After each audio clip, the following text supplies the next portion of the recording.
मेरा मित्र, आजको वचन परमेश्वरको वचनबाट हामी केही कुरा गर्दैछौँ र आजको वचनको शीर्षक छ बाइबल भनेको के हो। बाइबल भनेको परमेश्वरको वचन हो। मानिसको लागि परमेश्वरको योजना, सुरुदेखि अन्तसम्मको मानव इतिहास बाइबलमा मात्रै पाइन्छ। किनभने बाइबल भन्दा अरू किताबमा मानिसको इतिहास भए तापनि त्यस्तो प्रष्ट गरी अरू किताबमा हाम्रो त्यो इतिहास हामी पाउँदैनौं।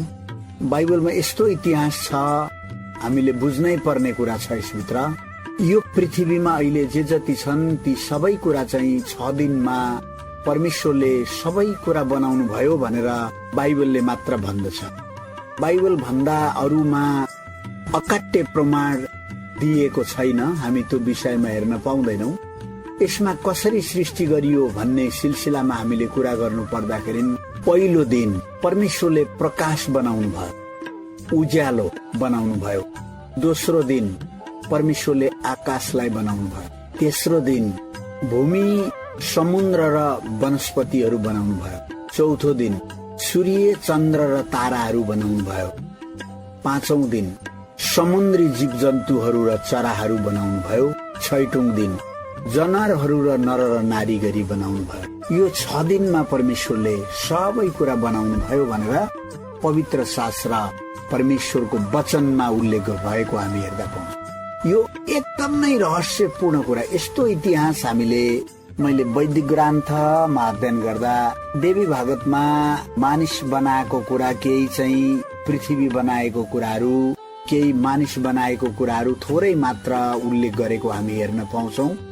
तर यहाँ पवित्र शास्त्र परमेश्वरको वचनमा हेर्दाखेरि पहिलो दिन प्रकाश उज्यालो बनाउनु भयो, दोस्रो दिन आकाशलाई बनाउनु भयो, तेस्रो दिन भूमि, समुद्र र वनस्पतिहरू बनाउनु भयो र चौथो दिन सूर्य, चन्द्रमा र ताराहरू बनाउनु भयो अनि पाँचौं दिन समुद्री जन्तुहरू र चराहरू बनाउनु भयो अनि छैटौं दिन चाहिँ जनावरहरू र मानिसलाई परमेश्वरले बनाउनु भयो। यो पृथ्वी गोलो छ। यो गोलाकार पृथ्वीलाई चाहिँ कता हो यसको छेउ भन्ने कुराहरू तथ्याङ्क छैन। तर पनि यो पृथ्वी गोलो छ, यो पृथ्वी घुमिरहन्छ। यो पृथ्वी चाहिँ परमेश्वरले बनाउनु भयो भनिएको छ।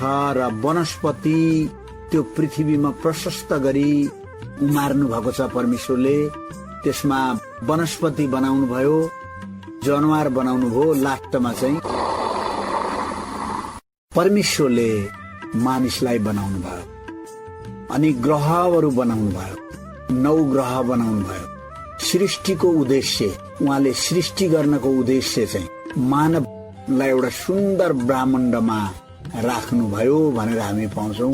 ब्रह्माण्ड, पृथ्वी, वनस्पति, जनावर ती सबै सृजना गरिसकेपछि आदम र इवलाई उहाँले सृष्टि गर्नुभयो। आदम र इवलाई एदनको बगैँचामा पूर्व एसियाको यहाँ नजिक राख्नु भएको थियो। अदनको बगैँचामा के यो वास्तविक हो त? अदनको बगैँचा यो कुन स्थानमा रहेको छ त भन्ने कुरा पनि हामीले हेर्नुपर्ने हुन्छ। त्यसपछि यो बगैँचालाई के भयो त भन्ने कुरा पनि हामीले हेर्न अति जरुरी छ।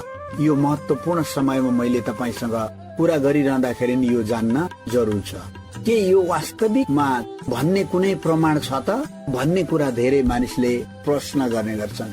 आदम र इवलाई परमेश्वरले बनाएर पूर्व एसियाको हाम्रो स्थानबाट नजिक अरबको छेउछाउमा एदनको बगैँचा परमेश्वरले बनाउनु भयो र त्यहाँ चाहिँ आदम र इव हाम्रा आदि माता पितालाई राख्नु भएको थियो भनेर भनिरहँदाखेरि धेरै मान्छेले फोन गर्नुहुन्छ, धेरै मान्छेले पत्र पनि लेख्नु भएको छ, मेसेजहरू पनि धेरैले पठाउनु भएको छ। यथार्थ यो के हो त, कहाँ छ त, के बाइबलमा भने जस्तै हो त भन्ने कुरा पनि धेरैले भनिरहेको हामी पाउँछौँ र धेरैलाई हामीले यसको बारेमा जवाब पनि दिएका छौँ। अदनको बगैँचाको भौगोलिक स्थान चाहिँ कस्तो र कहाँ थियो होला र कसरी सुरु भयो होला भन्ने कुरा हामीले हेर्न अनि विचार गर्न हामीले सक्छौँ। यो कुरालाई हामीले बुझ्न अथवा अनुभव गर्न आवश्यकता पर्दछ। अदनको बगैँचाको बारेमा हामीले पवित्र बाइबल उत्पत्ति खण्डमा पवित्र बाइबलमा हेर्दाखेरि यो अदनको बगैँचाको बारेमा हामी थाहा पाउन सक्छौं। त्यहाँ 4 नदीको बारेमा व्याख्या गरिएको छ। पहिलो नदी पिसोन साउदी अरब छेउछाउमा बगिरहेको छ अहिले पनि। दोस्रो नदी चाहिँ गिहोन पनि त्यो त्यही साइडमा छ। अनि तेस्रो नदी चाहिँ टाइग्रिस 3 नम्बरमा। चौथो चाहिँ युफ्रेटिस जुन नदीहरू 2टा नदीहरू चाहिँ अहिले माथि नभएर जमिन भित्रबाट बगिरहेका छन् भनेर यो अनुसन्धानकर्ताहरू यो खोज खोज्नेहरूले पत्ता लगाउनु भएको छ र यो थाहा पाउनु भएको छ र उहाँहरूले भनिरहनु भएको छ। हामीले यो थाहा पाउनु अथवा हामीले यो अनुभव गर्न अति नै आवश्यकता छ। किनकि बाइबल के हो त भन्दाखेरि बाइबल परमेश्वरको वचन हो।